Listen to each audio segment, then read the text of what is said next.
Hello, ladies and gentlemen. I'm very happy to welcome you to today's session on maximizing the value chains, in particular in how to maximize jobs, employment in the value chain for solar technologies. I would like to thank the International Solar Alliance and the Clean Energy Solutions Center who facilitates this webinar series. A few words about Factor. It's an international consulting firm advising public and private actors on climate change and sustainable energy transition strategy. About myself, before I joined Factor in 2010, I have been Director for Knowledge, Policy and Finance at the International Renewable Energy Agency, IRENA. I was responsible there for all the work in socioeconomics of renewable energies, among them how to estimate and how to maximize employment in the value chains of renewables, including solar.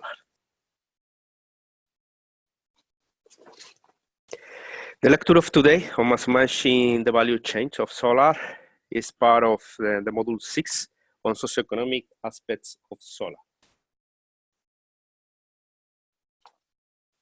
In this lecture of today, we will start with a brief definition of the model of the value chain and afterward jump into the main body of the presentation. Don't forget, at the end of the presentation, you will be given the chance to test your knowledge with a little quiz.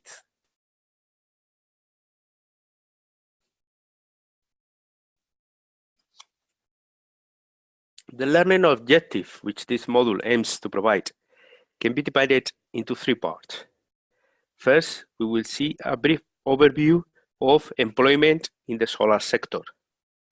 This is followed by a detailed description of the structure and relevance of the solar PV value chain. Finally, we will talk about the opportunities for policymakers to maximize the value chain and to create jobs.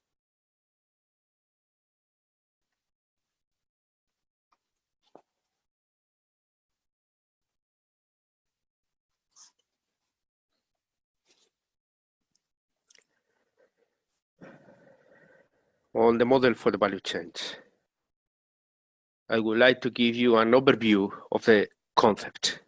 A value chain is a tool for a strategic analysis for a manufacturing or service organization as a system made up of subsystems, each with inputs, transformation processes, and outputs. It encompasses all the various processes involved in the production of goods and services, from raw material to the delivered product, and is based on the notion of value added at each stage of the production. The tool can be a great help in analyzing such a global industries as solar photovoltaics. They allow to understand the geographical distribution of different production activities, their interconnections and interdependencies, and ultimately aid decision-making in choosing new markets for expansion.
The main body of the presentation is divided into 4 parts. First of all, we will learn about the development of the employment in the solar markets in the last years, followed by the general structure and relevance of the solar value chain. Later, we will see a presentation of ways to maximize the value chain from a production and a strategic perspective, and opportunities for policymakers in setting the enabling environment to maximize jobs locally.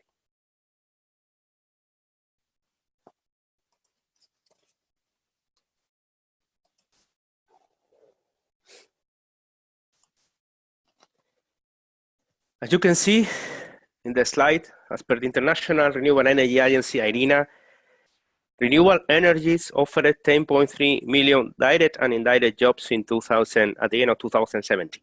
Solar photovoltaic contribute the biggest share with 3.4 million jobs.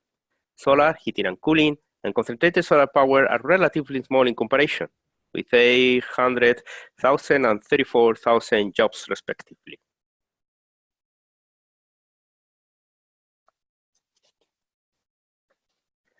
Globally, the solar PV industry had another banner year in 2017, with record install of 94 gigawatts, up from 73 gigawatts in 2016.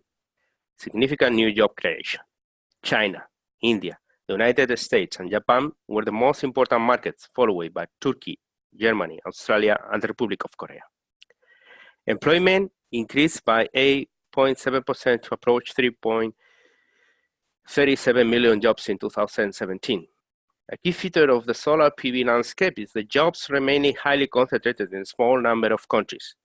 This can be attributed to the fact that the bulk of manufacturing takes place in relatively few countries and domestic markets vary enormously in size. The top 5 countries, led by China, account for 90% of the solar PV jobs worldwide. Of the leaders shown in the diagram, 8 are ASEAN, and overall ASEAN is home of almost 3 million solar jobs. This represents 88% of the global total, followed by North America with 7% and Europe with 3%. Reflecting its unchallenged status as the leading producer of PV equipment and the world's largest installation market, China accounted for about 2/3 of the PV employment worldwide, or some 2.2 million jobs. Jobs gained were once again strongest in the installation segment, which now accounts for 36% of China's PV jobs. Likewise, strong growth in new capacity addition boosted employment in India to an estimated 164,000 jobs. By contrast, European PV employment continued its downward slide, reflecting limited domestic installation markets and a lack of competitiveness among European module manufacturers. Revised estimates indicate an 8% decrease, 99,000 jobs across the European Union in 2016. More surprisingly, US employment fell as well for the first time to about 233,000 jobs. Japan, slowing pace caused employment to fall from 302,000 in 2016 to an estimated 272,000 jobs in 2017. As deployment of solar PV continues to expand, more and more countries will benefit from job creation along the supply chain, primarily in installation, operation, and maintenance.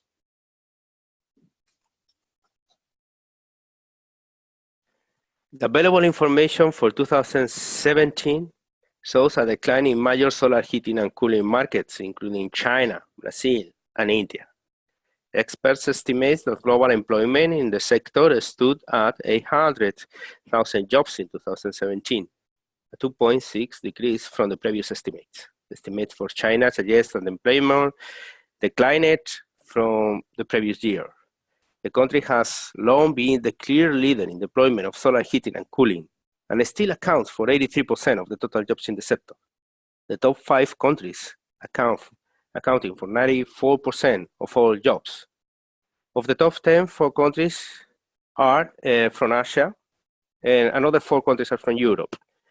Employment in the European Union is tough to have declined slightly in 2017 to 34,000 jobs.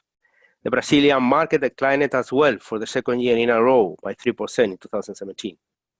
IRENA's employment factor-based estimates suggest that countries' employment in the sector fell slightly to about 42,000 jobs. Turkey has an estimate of 1,000 people working in this sector. In the United States, employment was estimated for 12,000 jobs in 2017. For India, where annual installation has fluctuated in recent years, the employment calculations suggest that the country may have had some 70,000 jobs in 2017, when 1.5 million square meters of collectors area was added into the market.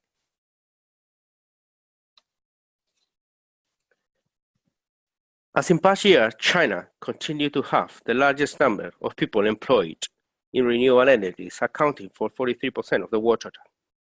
The number climbed from 3.6 million jobs in 2016 to 3.8 million jobs in 2017, a growth of 5%. This was entirely due to the continued expansion of the solar PV sector. Employment in solar water heating declined and remaining essentially unchanged in other renewable energy sectors. Solar PV employment was estimated at 2.2 million jobs, an expansion of 13% over the previous year. Of these jobs, almost 1.4 million were in manufacturing, following the record solar PV installation in 2017. Some 792,000 people were working in the construction and installation segment, 25% more than the previous year. Employment in the Chinese solar water heating industry continued its downward trend. After a 2.8 drop in 2017, employment in the sector stood at 670,000 jobs.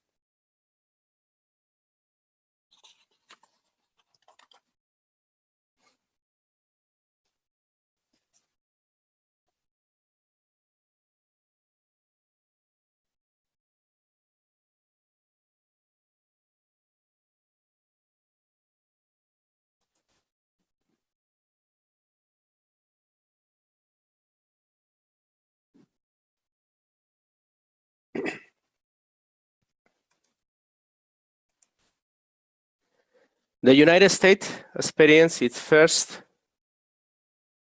job loss in the solar sector since 2010, when the solar job census first began tracking employment. The number of solar jobs fell by 9,800, or 3.8%, to about 250,000. Most of the loss took place in the installation segment, affected by 22% reduction in new capacity addition, particularly of utility-scale plants.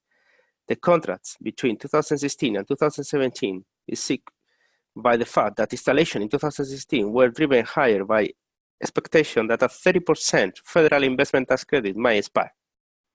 Policy uncertainties in the states such as California, Massachusetts, and Nevada has had an impact. The installation segment of the value chain generates more than half of all US solar jobs. Manufacturing accounts for a fairly small 15% of employment. More than 95% of the solar panels are imported. Project development represents another 14% of jobs, sales and distribution 12%, and the rest is in research and development, government, and other activities. In January 2018, in response to a trade petition filed by two manufacturers, the US government imposed import tariff for modules and cells at a rate of 30%, set to decline to 50% over 4 years. An initial analysis suggested that the tariff may reduce installation by 11% over the next 5 years.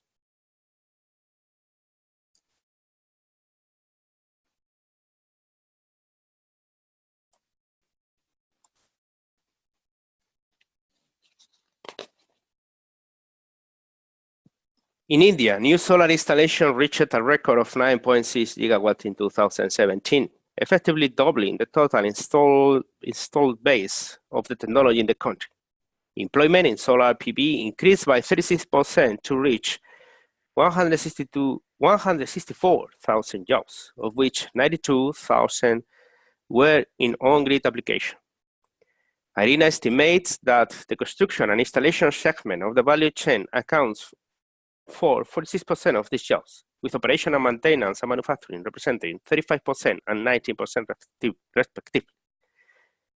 Manufacturing of solar PV modules is limited, given the availability of inexpensive import, mostly from China. The market share of domestic firms decreased by 13% to 7% from 2015 to 2017. As of September 2017, the average price of import module was 0.4 US dollar per watt, compared with the 1.4 dollar per watt for domestic products, and a large share of the system manufacturing capacity stand idle.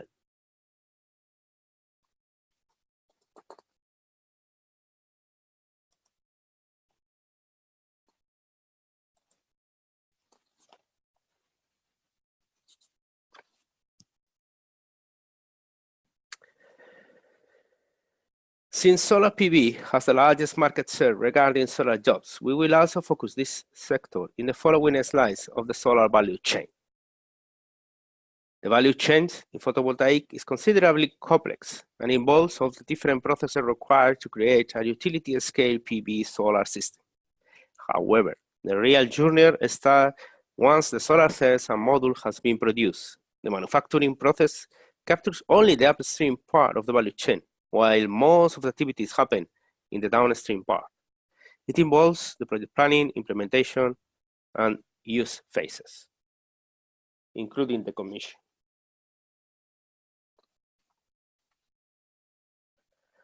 The project planning phase is very important. It includes area planning, system preparation, operational model, applying for approval for the use of land, and considering different financial options. Once this has been done, comes the implementation phase, in which the actual construction process takes place. The system is getting verified and installed. The last part of the downstream value chain is the use phase, which involves a complex socio-technical configuration, which involves operation and maintenance activities, as well as different adjustments and negotiation regarding the property relations around the PV solar plant, its positioning within the industry and the market, negotiation with local authorities and communities, and how the plant will be operated. And the energy it produces will be distributed and used in a given local social context. In terms of project planning, the use phase involves consideration of political and country risk.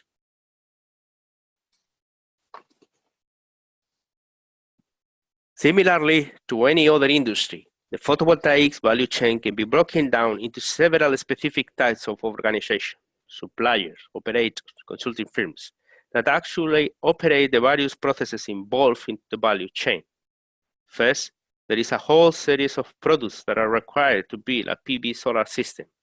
Thus, the following players must be active on the market: suppliers of the manufacturing equipment, suppliers of the raw material for buffer, cells, and module production, producers of crystalline silicon, producers of silicon buffers and ingots, etc. In terms of services, there are financial, legal, consulting, and testing services that go through the whole value chain, as these services may be required at each stage. One can also include different activities such as education and training of the personnel, the publishing and PR efforts to promote solar energy, as well as government relations services to obtain approval, subsidies, and support grants. When it comes to actual phases of the value chain, there are several necessary services as well: wholesale distribution, project planning and development, design, engineering, construction, operation, and maintenance services. In an ideal market environment, all these activities can be performed by different organizations that enter contractual relations with each other. In reality, however, firms tend to optimize their cost structures by reducing the transaction costs. There are several ways of doing so. They can form a cluster by concentrating related and interdependent activity in one region, for example, silicon buffer and module production, or diversify their processes. While there is a significant number of companies that focus exclusively on solar electricity or renewable energies, many newcomers and large corporations for whom solar is one market of many. Also, most companies are partially vertically integrated in order to capture more stable value. As the whole industry develops, vertical integration becomes more feasible. However, no group covers the whole value chain today, whilst there are many highly specialized companies upstreams like Q-Cells or RSI Silicon, and in the more service-oriented downstream segment.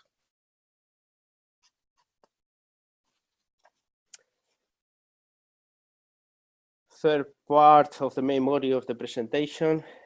We have seen and talked about the solar market and the concept of the solar value chain. We will now look at the possibilities to maximize the value chains and how to conduct these opportunities as a policymakers.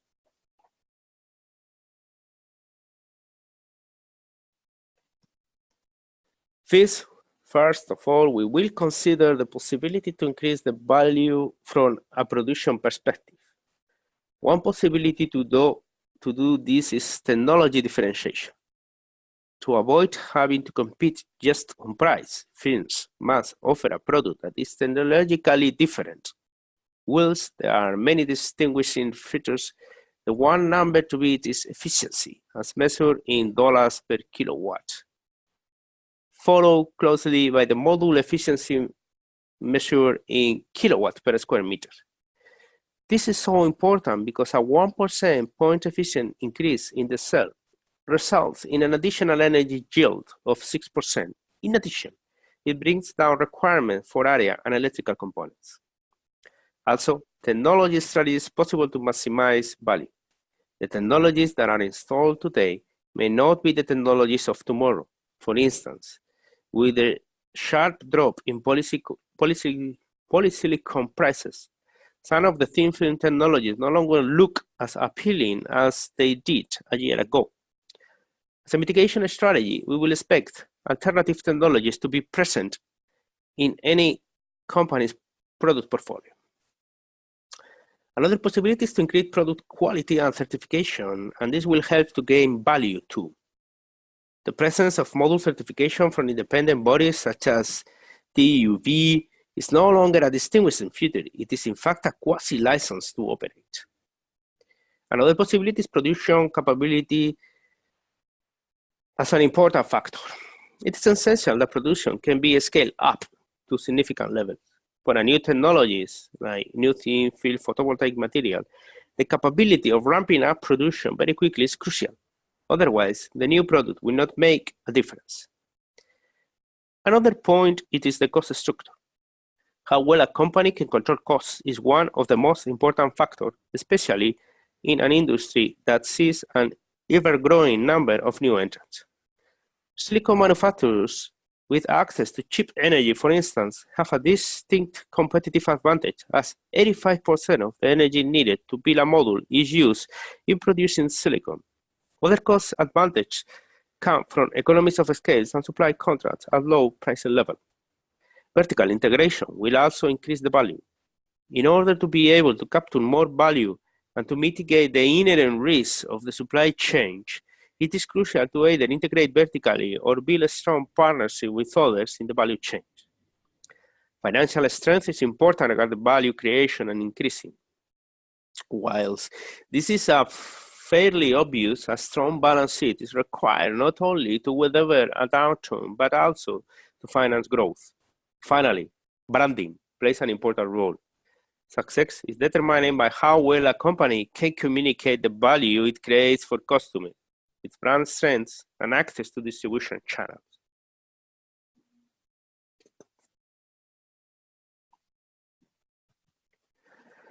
Now, we will see the issue of maximizing the value chain from a more strategic point of view. Solar PV energy deployment has risen steadily for nearly 2 decades, from less than 9 gigawatts installed capacity in 2007 to more than 290 gigawatts in 2016. IRENA estimates that achieving the energy transition in the G20 countries would require cumulative investment in the solar sector of about $3,630 billion by 2030 and $6,610 billion by 2050. Such investment can create value and result in economic benefits, including income generation and job creation. The solar PV sector employed 3.1 million people at the end of 2016, mainly in China, Japan, the United States, Bangladesh, and India. Furthermore, IRENA estimates that the solar sector could support around 9 billion jobs in 2050. Some studies in the literature have analyzed the impacts of solar employment on the economy. The project that the solar industry will generate nearly $6.6 6 billion gross value added euros with a cumulative installed capacity of almost 139 gigawatts in distributed and large-scale installation and employing more than 136,000 people in Europe by 2020.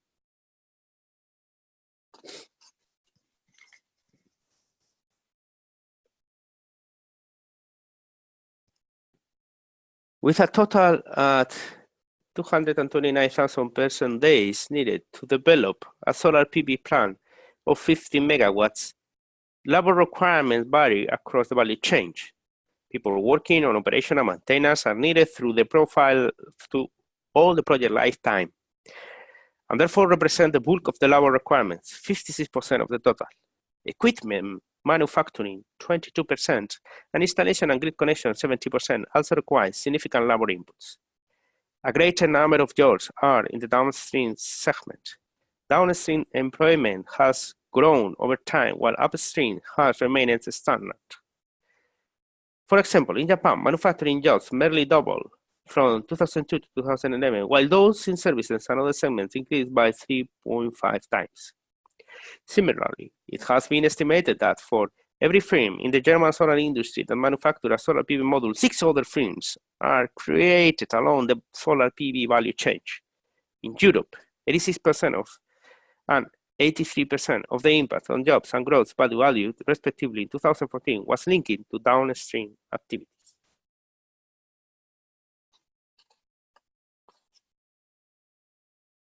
A part of the value creation is the monitoring of existing costs. The total cost of a utility-scale ground-mounted solar system can be divided into 3 categories: the cost of module, the cost of inverters, and balance of system costs. In 2015, balance of system costs were the major cost component of solar projects, accounting for about 60% of the total cost. Module accounted for 30% and inverters 10%. Hardware costs other than modules and inverters include cabling, racking, and mounting, safety and security, grid connection and monitoring and control. Installation costs involve construction and electrical installation and health and safety inspections. Soft costs include those related to financing, permitting system, and engineering design. Balance of system costs vary significantly across countries. Soft costs and installation costs constitute a large percentage of total costs in many countries, suggesting opportunities of value creation beyond the manufacturing of the main components.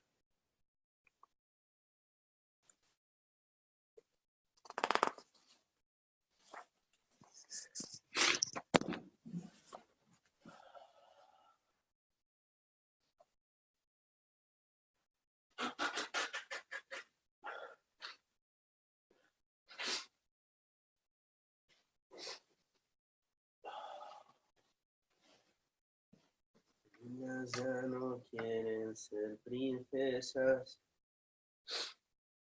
a los niños les da por perseguir.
You could see there is a strong correlation between jobs created and gross budget value in the activities of the value chain.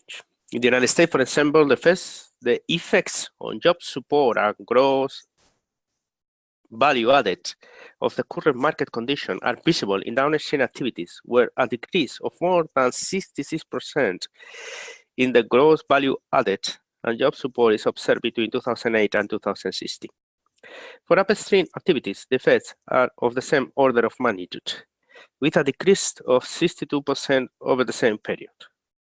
This stems from economies of scale and the learning curve, which affect upstream manufacturing activities more than downstream services activities. On the other hand, downstream activities are more labor-intensive. The price decline of solar products is mainly caused by increasing efficiency and experience in the PV industry. These cost reductions are partly the effect of more competition and of a more globalized production chain. Although a lower unit cost and increased efficiency of modules makes solar PV system more attractive, it also means less material and therefore labor for the same installed capacity. In addition, the gross value added decreases due to a lower unit cost, which can mean lower revenues per megawatt installed.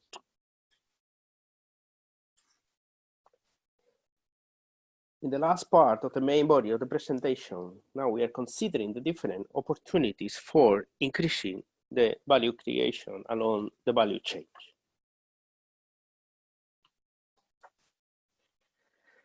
In the next slides, we will have a view of the different parts of the solar value chain and which possibility exists to create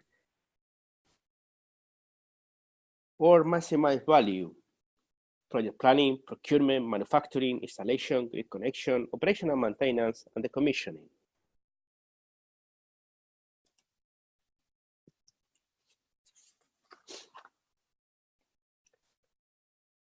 Planning a 15 megawatt solar PV plant requires an estimated 2,120 person days of labor. Project development activities accounts for about 59% of this labor, 1,250 person days, followed by site selection, 70%, engineering, 12%, and feasibility analysis, another 12%. Almost 40% of the total person days needed are for legal, energy regulation, real estate and taxation experts, indicating the importance of the knowledge of the local context. While some of these needs can be fulfilled by foreign experts, they offer considerable opportunities for domestic employment. About 24% of the total labor requires engineers, environmental experts, and health experts, and safety experts. These professionals can be hired from abroad on a temporary basis, or skills can be developed domestically as part of education and training policies designed to meet future needs in human resources.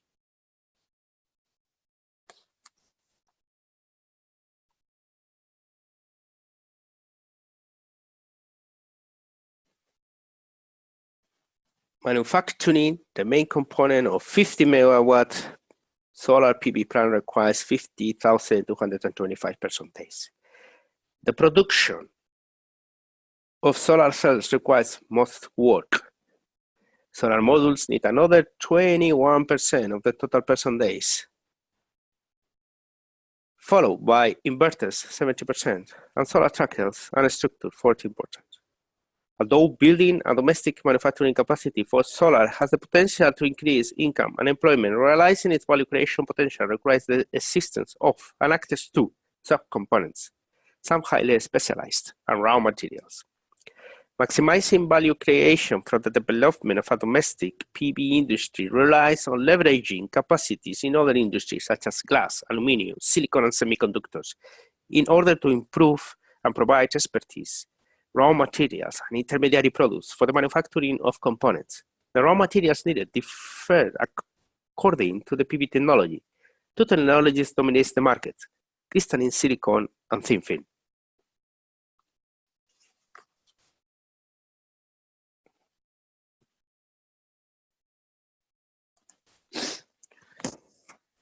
Joder.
Installing and connecting a 50 megawatt solar plant takes about 39,380 persons days of labor.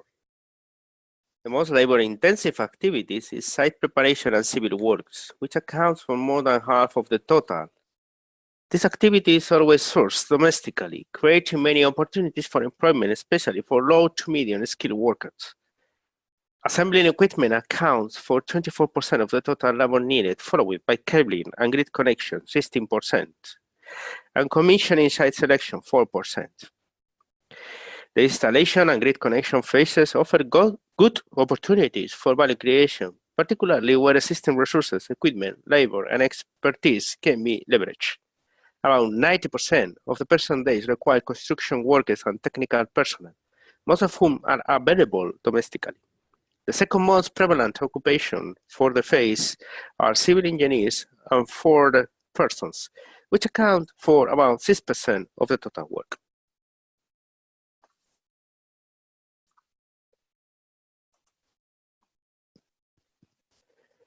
Operating and maintenance of a 50 megawatt solar PV plant requires an average of 13,560 person days for every year of the lifetime of the facility. Close to 86% of the maintenance and 14% of the labor is needed for operations. A skilled workforce with solid knowledge about solar PV plant operation make up the majority of the human resources needed. Maintenance requires construction workers for about 5,300 person days per year, and 48% of the total operation and maintenance. Out of over 1,900 person days per year required for operation, more than 1,100 are high-skilled operators with specific skills. Similarly, about 19% of occupations needed for the solar plant operation and maintenance consist of technical personnel, between 9,950 and 13,300 person days per year. Another 15% are high-skilled engineers.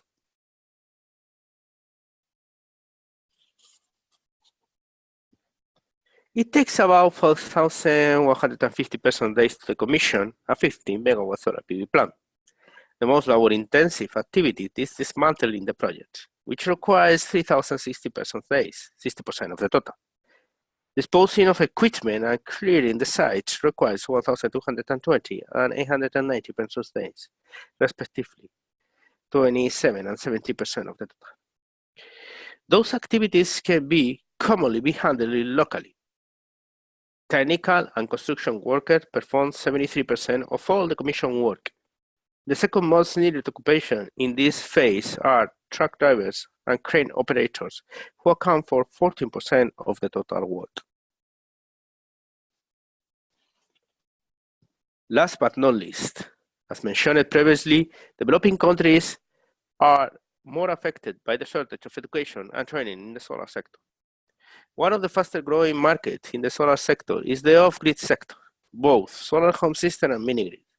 As analyzed by the International Renewable Energy Agency, IRENA, the solar off-grid sector has a great potential to create direct and indirect jobs, and of course, induce jobs created due to the improvement of the economy when it is powered. Aware of the challenges, the Alliance for Rural Electrification has created a platform to advertise jobs in the off-grid sector. Concluding remark. In this last part, we will come to a conclusion of the most common important information which we have collected today in this presentation. Several forces define the socioeconomic impacts of the PV industry. The most significant are annual installed capacity, efficiency gains in manufacturing and services, and incentive schemes for installations. Opportunities for domestic value creation can be created at each segment of the value chain in the form of jobs and income generation for enterprises operating in the country. Opportunities for leveraging local labor markets and existing industries can be identified and maximize domestic values. So, as usual, you can have now a small quiz to test the knowledge of the lecture today. Thank you very much.